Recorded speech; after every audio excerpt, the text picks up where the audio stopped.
En manchette, aujourd'hui, important problème de serveur informatique à la MRC d'Autrey et aussi la fermeture de l'école primaire, la source d'Autrey à Lanoraie. On parle bien sûr de la COVID. Donc, bienvenue à tous à ce bulletin d'information sur les ondes de CTRB en ce 25 février. Beaucoup de nouvelles aujourd'hui. On débute tout d'abord par un problème de serveur informatique à la MRC de Dautrey qui cause des soucis à bien du monde, semble-t-il. Un message important a été émis par la MRC il y a quelques heures. On parle qu'une mise à jour importante du réseau informatique de la MRC de Dautrey nécessite des procédures qui empêchent d'offrir certains services à sa clientèle, qui sont, entre autres, les municipalités, et ce, du jeudi 25 février, donc aujourd'hui 15 heures, jusqu'à dimanche prochain, 28 février, inclusivement. Pendant cette période, l'équipe de la MRC aura un accès limité à ces systèmes informatiques. Pour ces communications, la clientèle de la MRC est invitée à la joindre la MRC, donc, par courrier électronique ou en laissant un message téléphonique dans les boîtes vocales. L'équipe de la MRC s'assurera d'effectuer un suivi dans les meilleurs délais. Vous trouverez les coordonnées du service informatique à www.mrcautrey.qc.ca /votre-mrc/organigramme. Donc, vous allez pouvoir trouver de l'info à ce moment-là. La MRC se dit désolée des inconvénients. Des inconvénients, il semble y en avoir puisque tout de suite après, on a eu un avis public émis par la ville de Berthierville et étant donné tout ce qui se passe, la séance ordinaire du conseil municipal prévue le 1er mars, donc, sera déplacée au 8 mars. On a aussi appris via les réseaux sociaux de la ville de Berthierville que l'hôtel de ville et la bibliothèque sont fermés jusqu'au 25 février prochain, au 28 février prochain, alors que les réseaux informatiques devraient revenir à la normale. On apprend aussi qu'à Sainte-Geneviève de Berthier, la bibliothèque municipale sera fermée ce samedi. Toutes ces bibliothèques, ces hôtels de ville, évidemment, sont alimentés par le réseau informatique de la MRC de Dautrey. Donc, beaucoup de travail dans les prochaines heures, les prochains jours pour l'équipe informatique de la MRC. On poursuit maintenant, un petit rappel que l'avis d'ébullition préventif émis à Sainte-Geneviève de Berthier il y a quelques jours est toujours en vigueur. Donc, c'est depuis le 23 février. C'est pour effectuer une réparation et les résidences touchées par cet avis d'ébullition d'eau potable sont situées du 4 au 392 rang Bayonne-Nord, le rang Berthier-Nord, la route nationale, la rue Guy-Berriot, la rue de la Tour, la rue Paquin et le rang du Fleuve. Pour plus d'informations, 450-836-4333. Comme nous avons mentionné hier, nous vous présentons aujourd'hui, lors de ce bulletin, la suite de l'entrevue que nous ont accordée les propriétaires de la Galerie d'art Berthollet. Nous faisons avec eux un petit tour des œuvres d'art et ça sera décrit par Caroline Saint-Pierre, la fondatrice de cette Galerie d'art, une artiste de chez nous. On l'écoute. On a beaucoup voulu travailler sur la diversité de styles. C'était vraiment important pour moi de faire connaître différents courants artistiques, ne serait-ce que l'abstraction, la figuration, toucher la sculpture, vraiment toucher différents passés de styles, que ce soit au niveau justement art numérique, que ce soit justement la sérigraphie, l'édition. Donc c'était vraiment comme une belle variété. Fait que on est allé chercher en ce moment 11 artistes québécois. Il y en a une 12e qui va se faire son apparition dans les prochains jours. On est très fiers de ça. Notamment, comme on parlait plus tôt, j'ai voulu vraiment toucher au niveau émergent, professionnel et même voir des artistes internationaux. Puis tous québécois dans des régions un peu éloignées à travers le Québec. De là aussi qui est super intéressant que l'artiste puissent connaître qu'à travers le Québec, il y a vraiment un marché, il y a vraiment aussi d'autres collectionneurs qui peuvent se brocher à son travail. Ici, j'ai Danae Couture, qui est une jeune artiste émergente, travaillant vraiment uniquement à l'huile et à la spatule. Vraiment une composition très abstraction, très éclectique. Et c'est une artiste émergente. C'est vraiment un artiste qui a été ma révélation de 2020-2021. Et puis, je pense qu'il y a vraiment une belle ascension à son travail, qui, je trouve, un rappel à la Riopelle, qui est question de réactualiser aussi le côté, justement, de l'huile et de l'abstraction. Par la suite, un artiste, comédien dans la vraie vie et sculpteur de métier également, Christian Michaud. Également aussi, en fait, c'est tout des coups de cœur. C'est sûr, je vais le dire, coup de cœur, mais vraiment un sculpteur travaillant avec la gouge et travaillant vraiment avec la matière brute du bois. On peut vraiment contempler et être en mesure de vraiment cibler chaque coude qui a été émis. Quelque chose de très zen aussi dans sa démarche artistique. Lui qui a travaillé longtemps au Yukon et puis le retour aux sources, la mise en espace. Et je me suis rendu compte que chacun des artistes avait vraiment ce côté-là de mise en espace qui était important, habiter son médium. Donc, je trouvais que le travail de Christian se devait d'être connu parce qu'il y a quelque chose d'un peu identitaire aussi à travers tout ça, la matière et tout. Emmanuelle Gendron, qui est une pédagogue, artiste peintre, professionnelle également, qui habite à Chibougamau. Donc, toute sa démarche aussi est vraiment d'une similarité à ce qu'elle voit tous les jours, je veux pas. Il y a quelque chose qui est très intéressant puis qui a une belle similitude avec les gens parce que les gens s'identifient au bois, puis je trouvais aussi que dans la nausière, il y a quelque chose aussi de très naturel que les gens sont capables de s'identifier. Donc, un énorme coup de cœur aussi pour les gens de l'île Naudois, puis que je suis très fière de pouvoir être en mesure de présenter. Par la suite, Pixel, qui est son nom d'artiste, Nancy Letourneau, qui est une artiste vraiment en belle ascension. C'est une artiste professionnelle, elle est multidisciplinaire, elle touche vraiment tous les supports, tous les médiums, mais l'un de ses thèmes qu'elle favorise beaucoup, c'est l'encre à l'alcool sur différents papiers, que ce soit des papiers Yupo, Terrasquin et tout. C'est vraiment l'abstraction, soit florale, c'est beaucoup porté à l'interprétation, mais il y a quelque chose de très fluide, qui est intéressant puis qui est vraiment une curiosité des gens. Là, sur cette œuvre-ci, on appelle ça marouflé sur bois. C'est vraiment une feuille de papier qui a été collée sur bois. Il y a vraiment une facilité. C'est ça qui est intéressant du multidisciplinaire, c'est qu'on peut vraiment mixer beaucoup de médiums. Puis elle joue vraiment beaucoup avec les couleurs vives. Donc, la vivacité, la vie en soi, je pense que c'est vraiment quelque chose qui résume son travail. Par la suite, artiste professionnelle, vraiment reconnue au Québec, Claude, artiste peintre, qui, elle, joue vraiment avec l'empattement, l'abstraction, la figuration. Il va y avoir des éléments figuratifs, mais en ce qui a trait au niveau de l'abstraction, l'empattement, ses couleurs aussi, on voit vraiment sa ligne directrice, sa signature artistique à elle par rapport à ses formes et les éléments qui sont présentés. On peut aussi vous diriger sur celles-ci qui sont présentées juste à l'arrière. Dans des grands formats, très peu souvent dans les petits formats parce que vraiment, je trouve que c'est intéressant de jouer justement encore pour une fois dans la mise en espace. Donc, de là pourquoi j'ai voulu travailler avec Claude, très éclectique également. C'est toujours plus drôle de parler de soi quand vient son tour. Moi, en fait, j'ai comme un parcours qui a vraiment évolué. Autant j'ai joué dans l'abstraction que j'ai joué dans la figuration. De là, depuis quelques années, que je prends vraiment deux thèmes, que ce soit les marins ou justement les personnages d'époque ou qui ont influencé le milieu de la musique, théâtre et tout. Le pourquoi marin, le pourquoi, c'est un peu symbolique et tout. De là, qui m'a amené beaucoup de collaborations à travailler de pair avec le port de Trois-Rivières ou le port des Caraïbes, qui nous a amené justement à représenter le Canada au Pool Art Fair en Guadeloupe en 2019. Donc, mes marins, mes personnages, je pense que rejoindre les gens avec la technique, la gestique, le côté un peu sketché, comme j'aime aussi beaucoup travailler dans mes dessins. Donc, de là aussi, mon travail va de soi, comme ça. Je vous dirigerai ici.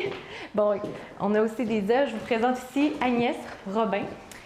Une artiste française, québécoise, montréalaise.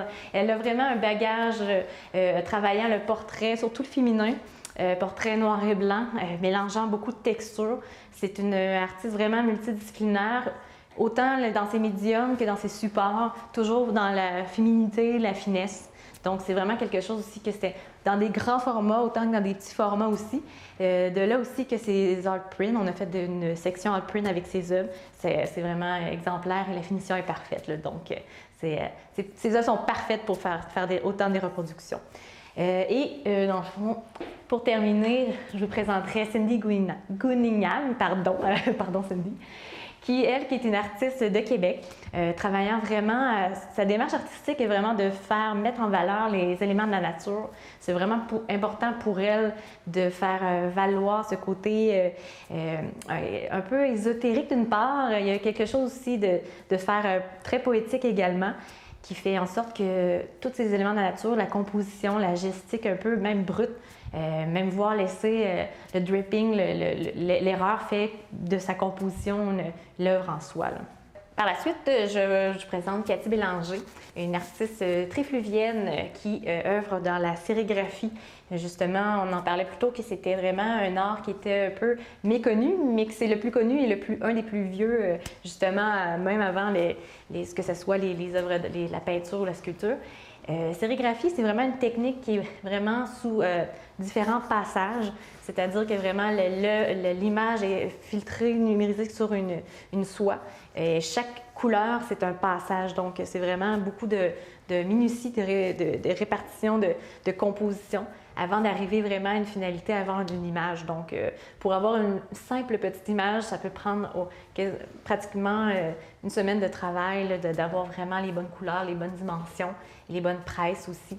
C'est vraiment une technicalité, c'est vraiment un travail de technique. Et je trouvais aussi que dans sa démarche artistique, il y avait quelque chose de beaucoup de délicatesse, minutie. Et justement, elle écoute énormément de musique, donc je pense que chaque œuvre mérite d'avoir sa propre chanson et dont elle, ça fait vraiment beaucoup partie de son travail, là, de mélanger les deux ensemble.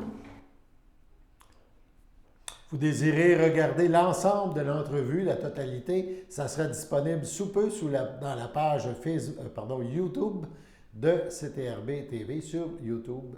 C'est à suivre. Allons à la pause maintenant. Le samedi matin, dès 9h30, nos téléspectateurs sont invités au Super Bingo télévisé diffusé de nos studios de Berthierville. Depuis maintenant une vingtaine d'années, plusieurs adeptes de la télévision régionale se sont partagés un montant de 600 $ disponible chaque semaine lors de cette joute de bingo télévisé. Un animateur et 3 bénévoles se succèdent à la caméra dans le but de vous faire passer une petite heure agréable et payante le samedi matin. On peut se procurer les cartes de jeu chez les dépositaires autorisés participants, c'est-à-dire à Berthierville, le dépanneur Formule 1 rue Gilles Villeneuve, le marché IGA Extra sur la rue Gabrielle Brissette, le marché Métro rue Notre-Dame, la pharmacie Proxime rue Frontenac, le garage Pétroté sur la rue Gilles Villeneuve et à Saint-Ignace-de-Loyola, le marché Aldo rang Saint-Michel, le dépanneur Le Magasin Esso sur le chemin de la Traverse. C'est un rendez-vous tous les samedis matins à 9h30 sur les ondes de CTRB, votre télévision régionale et communautaire.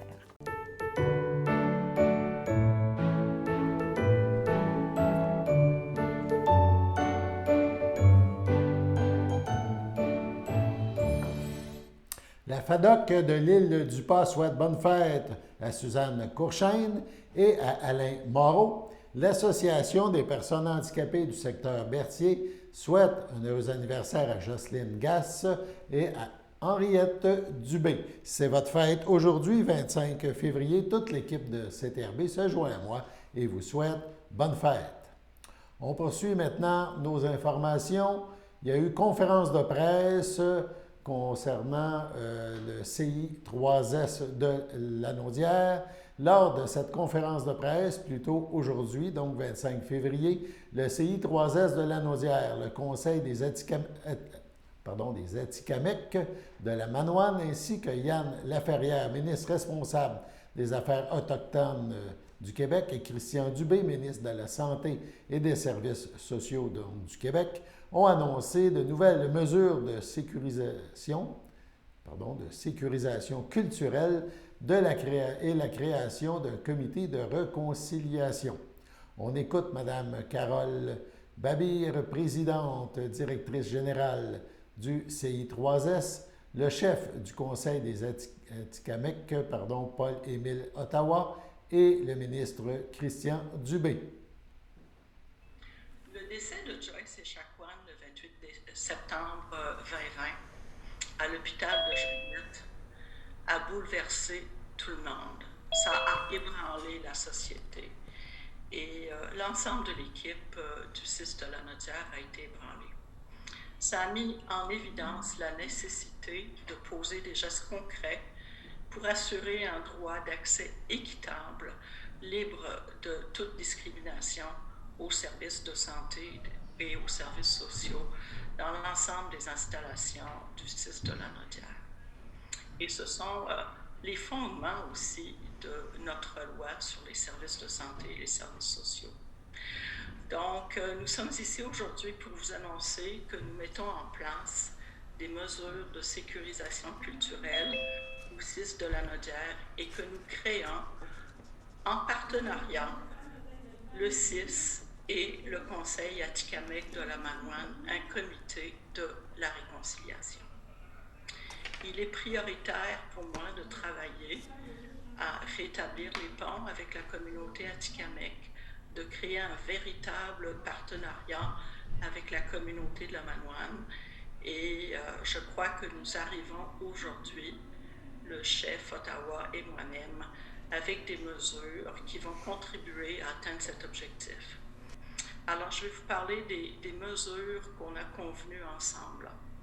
Lundi est entrée en fonction une nouvelle agente de liaison en sécurisation culturelle pour la communauté Atikamekw de Manoine au CIS de Lanaudière. Elle est en fonction depuis le 22 février. Et on a créé un deuxième poste qui va venir compléter l'accessibilité de la sécurisation culturelle. Donc, ce service va être offert 7 jours semaine. Et il est important de mentionner que le rôle que jouent ces agents de liaison en sécurisation culturelle n'est pas juste important pour la communauté Atikamekw, mais il est tout aussi important pour nos employés, car cette personne-là va nous guider, puis va nous permettre de mieux comprendre et de mieux mesurer la portée de nos gestes et nous permettre de bien adresser les réalités autochtones, et ça va nous permettre de mieux travailler ensemble. On a aussi décidé de créer un poste de cadre intermédiaire d'adjoint au PDG pour les relations autochtones. Cette personne sera une autochtone de la communauté Atikamekw et elle aura pour responsabilité d'identifier les différentes actions prioritaires de concert avec le comité de la réconciliation pour mener à terme un réel changement de culture au sein de notre CIS. Elle verra également à établir et à maintenir les liens entre les communautés, la communauté Atikamekw et la direction du CIS. Nous avons aussi convenu de créer un poste de commissaire adjoint aux plantes et à la qualité des services pour recueillir les signalements de la communauté autochtone de la région. Et ce lien sera avec la commissaire et le commissaire aux plantes à la qualité des services. Et vous savez que le commissaire aux plantes à la qualité des services relève directement du conseil d'administration et rend des comptes au comité de vigilance et de la qualité. Donc, ça va aussi être une deuxième opportunité pour nous vraiment de travailler le volet de la qualité des soins et des services qu'on offre à la communauté. Je répète qu'il est important de mentionner que l'ensemble de ces postes seront comblés par des personnes issues de la communauté Atikamekw. Nous annonçons aussi le déploiement au cours des prochains mois d'une formation obligatoire pour l'ensemble des employés du CIS. Cette formation vise à sensibiliser et à former le personnel aux réalités autochtones. Et comme il est fondamental qu'elle soit représentative des réalités et de la culture autochtone, elle pourra commencer à être offerte aussitôt que son contenu aura été entériné par des membres de la communauté Atikamekw.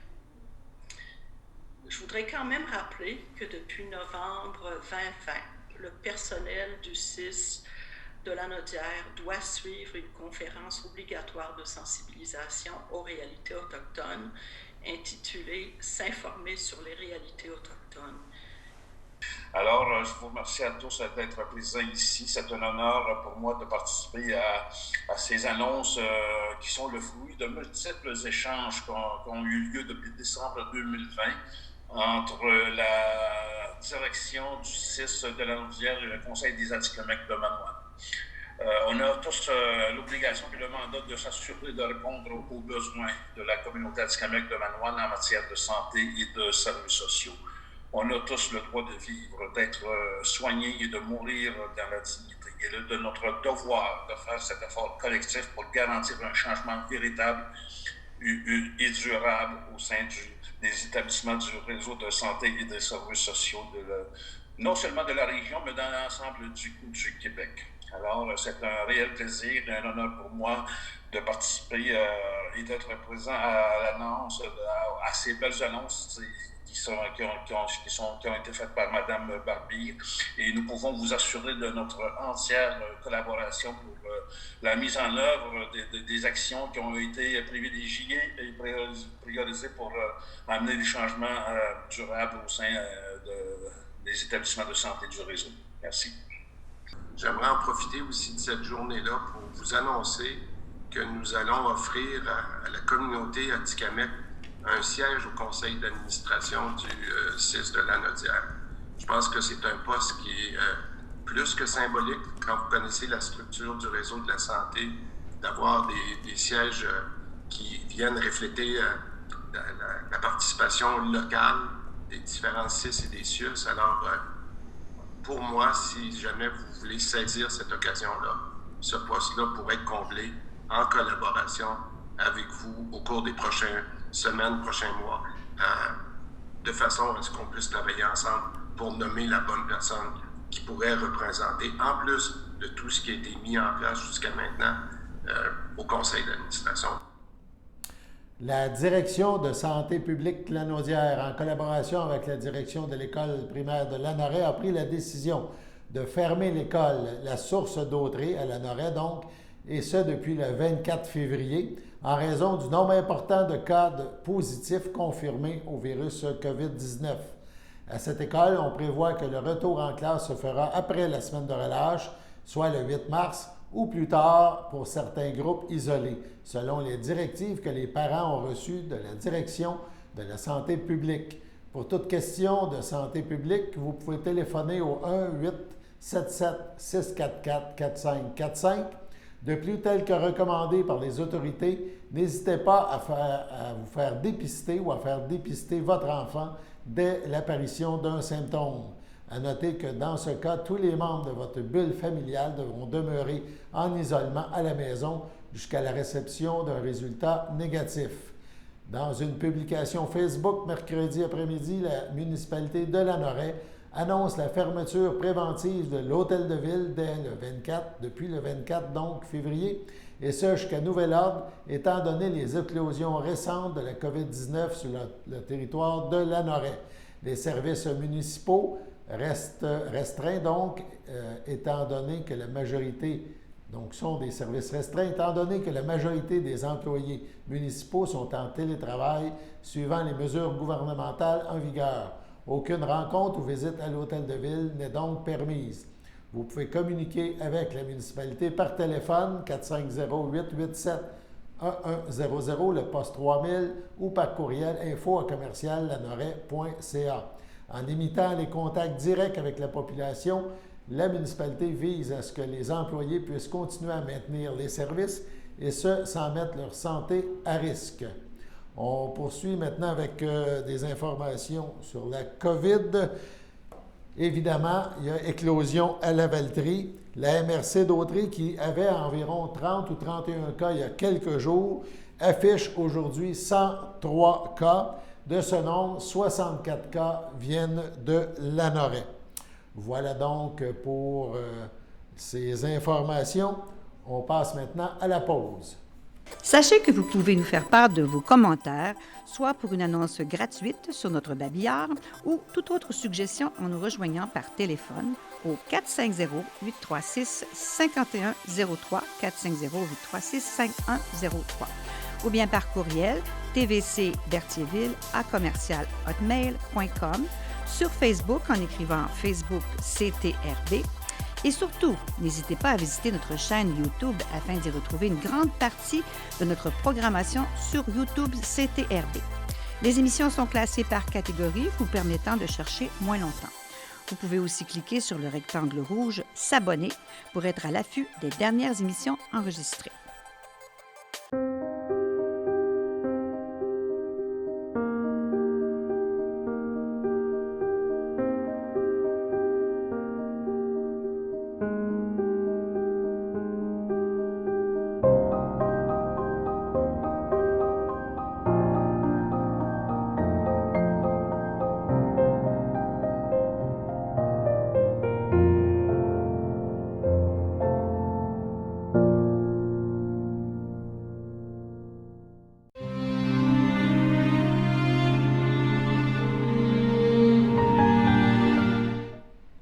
Paisiblement entouré des siens à son domicile le 23 février à 91 ans est décédé M. Maurice Brûlé, époux de Mme Claire Massé, demeurant à Saint-Barthélemy.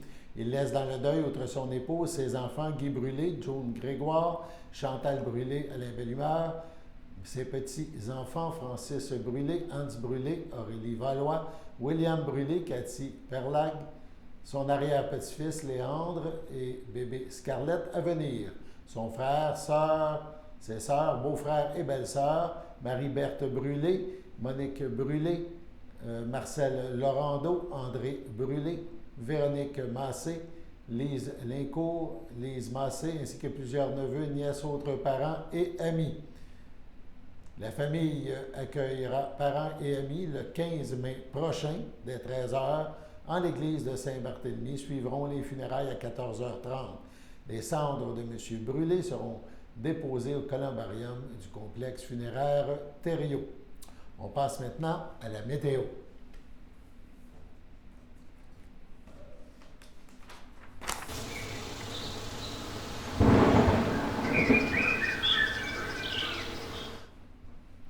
Donc, météo, notre tableau vient d'apparaître. Jeudi, nuit, pour la nuit, le ciel sera dégagé. C'est quand même assez froid, moins 16.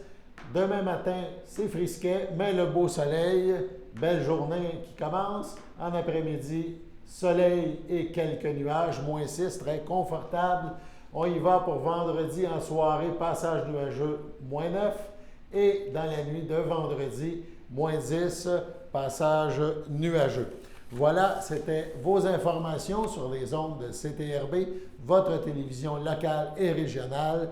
Alain Bellumeur au pupitre. On se revoit demain.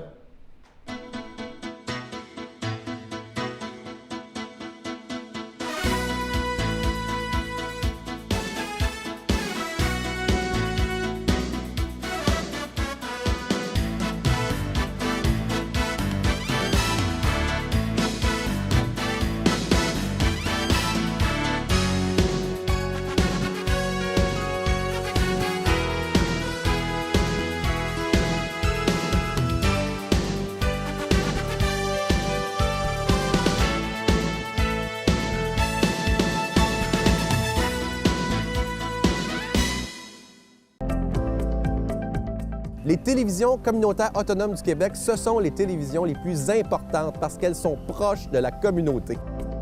On veut encourager des gens qui parlent de ce qui nous intéresse, mais aussi qui participent au développement local. Mais c'est fini le temps là, où on allait lire une affaire qui a été écrite avant hier au bout du monde. Non! Tu veux savoir ce qui se passe chez vous? Bien, ma télé préférée, c'est la télé autonome communautaire. C'est ici que ça se passe.